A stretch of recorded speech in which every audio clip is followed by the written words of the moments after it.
Team इस बार भी अपनी रवायत ना तोड़ सकी।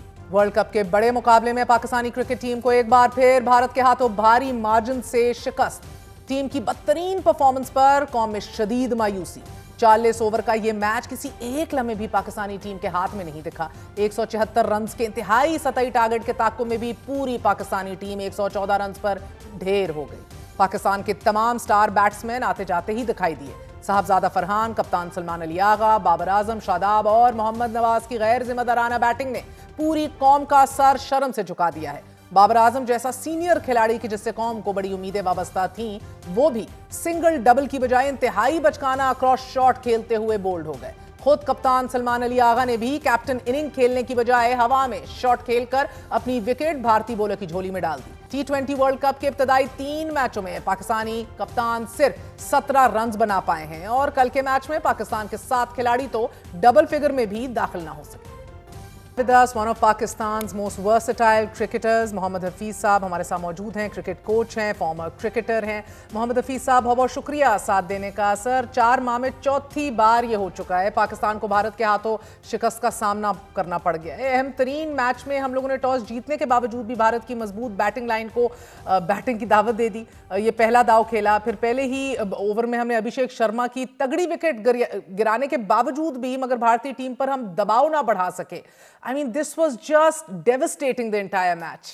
पाकिस्तान की जो टीम है वो इंडिया से बहुत पीछे रह गई और एक बहुत बड़ा फर्क है जो सबको नजर आ रहा है। पूरी दुनिया के क्रिकेट पंडित जो हैं वो इस पे बात कर रहे हैं कि पाकिस्तान और क्रिकेट की जो राइवलरी है, मेरे ख्याल में, मैं अपना अपनी अपनी ओपिनियन देता हूँ, वो एक पॉलिटिकल राइवलरी तो मौजूद है, लेकिन ग्राउंड के अंदर बदकिस्मती से due to bad planning of Pakistan cricket management हम लोग बहुत पीछे रह गए हैं। क्रिकेट में इंडिया पाकिस्तान से बहुत आगे जा चुका है और पाकिस्तान के प्लेयर डेवलपमेंट, पाकिस्तान की स्किल डेवलपमेंट के अंदर बहुत फ्लॉड है। बहुत से इश्यूज हैं टेक्निकल टेक्टिकल जिसके ऊपर काम नहीं हुआ और मुझे तकलीफ ये है कि इसको करने का जो पहला स्टेप है जिस पे हम लोग एग्री कर ले और मान जाए कि हम लोग पीछे रह गए, हम पहला स्टेप भी नहीं उठा रहे। मगर देखें एट दिस पॉइंट ये बंदा तो कहता है कि बॉयकॉट ही अच्छा था, इज्जत तो बरकरार थी ना। आप देखें किशन की बर्क रफ्तार इनिंग्स के आगे आपने देखा कि हमारे बॉलर जो है बहुत ही हेल्पलेस और बेबस नजर आए। हफीज भाई, पाकिस्तान के स्टार बॉलर शाहीन शाह अफरीदी जिन्होंने 100 से ज्यादा T20 मैचेस खेल रखे हैं, भारतीय बैट्समैनों के आगे उनका भुरकस निकलता दिखाई दिया हमने। And I will go step by step. For instance, Shaheen Shah के 2 ओवर्स में भारतीय बल्लेबाजों ने 31 रन जो है वो बटोर लिए। So tell me, how frustrating was this point for you? देखिए, इसमें कोई शक नहीं कि शाहीन पाकिस्तान के लिए बहुत शानदार परफॉर्मेंसेस कर चुके हैं। इस वक्त उनकी फॉर्म अच्छी नहीं है, इस वक्त उनकी एग्जीक्यूशन ऑफ स्किल्स अच्छी नहीं है और पिछले कुछ अरसे से वो इंपॉर्टेंट मैचेस के अंदर परफॉर्म नहीं कर पा रहे।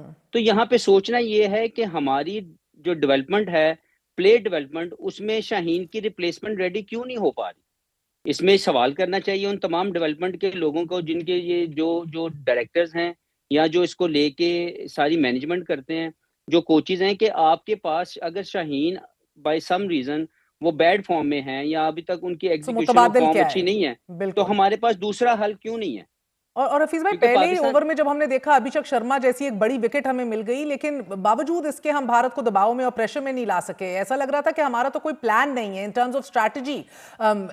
ईशान किशन ने भी जिस तरह हमारे बॉलर्स को दबोया है, प्रेशर में रखा है, ये अप्रोच हमारे बैट्समैन में कब आएगी? इब्तदाई विकेट गिरने के बावजूद भी भारत बल्लेबाजों में आपने देखा कि दे वर्ंट अंडर एनी प्रेशर और ड्यूरेस। देखिए, जब आप ब्रांड ऑफ क्रिकेट की बात करती है ना महर, तो वो ब्रांड ऑफ क्रिकेट कोई एक प्लेयर नहीं खेलता, वो पूरी टीम खेलती है। हम उस ब्रांड ऑफ क्रिकेट को अभी आइडेंटिफाई नहीं कर सके कि पाकिस्तान की ब्रांड ऑफ क्रिकेट होगी क्या। हम कहने को तो अग्रेसिव क्रिकेट खेलना चाहते हैं, लेकिन हम इक्विप्ड नहीं हैं, हमने अपनी स्किल डेवलपमेंट उसके मुताबिक नहीं की हुई।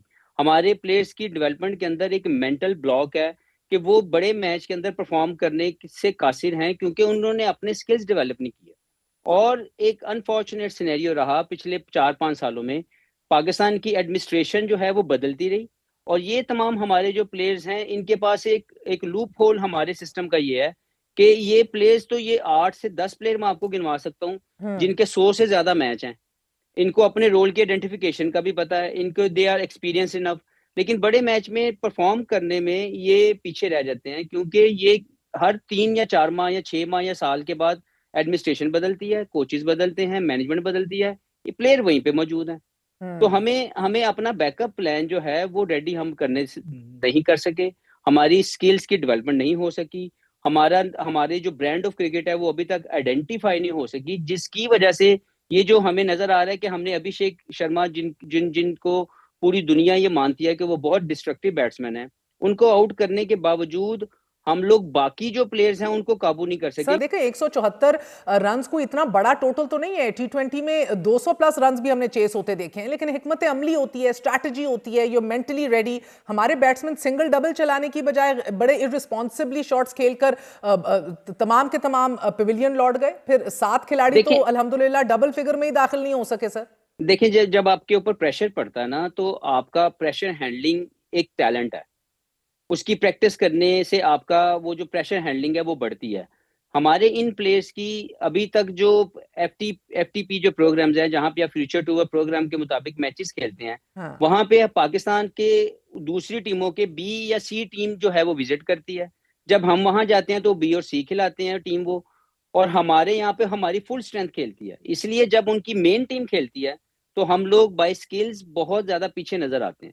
तो ये एक मसला है एडमिनिस्ट्रेशन का। देखें, ओके सर, बाबर अगर आप आजम मुझे जैसे बाबर आजम की आप जी जी बिल्कुल जी जी बताइएगा, आप लेकिन अगर बाबर आजम जैसा खिलाड़ी भी सीधे बैट की बजाय क्रॉस शॉट खेलकर बोल हो रहा है, तो उससे भी ना पूछें सर? इतना बड़ा मैच है, बिल्कुल सीनियर तरीन पूछें, खिलाड़ी हैं, खुद बिल्कुल आप बिल्कुल विकेट देकर पूछें, चल आपका चल हक रहे है, हैं। हाँ आपका हक है कि आप पूछें। लेकिन बाबर आजम पाकिस्तान के बेहतरीन प्लेयर हैं, वो अभी तक अपने इस आज के खेल के मुताबिक अपने गेम को इवॉल्व नहीं कर सके, जिसमें सबसे बड़ी गलती बाबर आजम की खुद है। और एग्जैक्टली दूसरी जो गलती है वो ये है कि जो सिस्टम में मौजूद लोग हैं उन्होंने भी उसके साथ थोड़ी सी, अगर उसको मार्जिन दूं तो ज्यादती ये की कि लास्ट आईसीसी एक इवेंट जो आईसीसी चैंपियंस ट्रॉफी हुआ, उसमें बाबर आजम वनडे क्रिकेट के 3 नंबर के बेहतरीन बैट्समैन है, उनको ओपन करवा दी गई, जो कि एडमिनिस्ट्रेशनल फ्लॉ था, एडमिनिस्ट्रेशन मिस्टेक थी।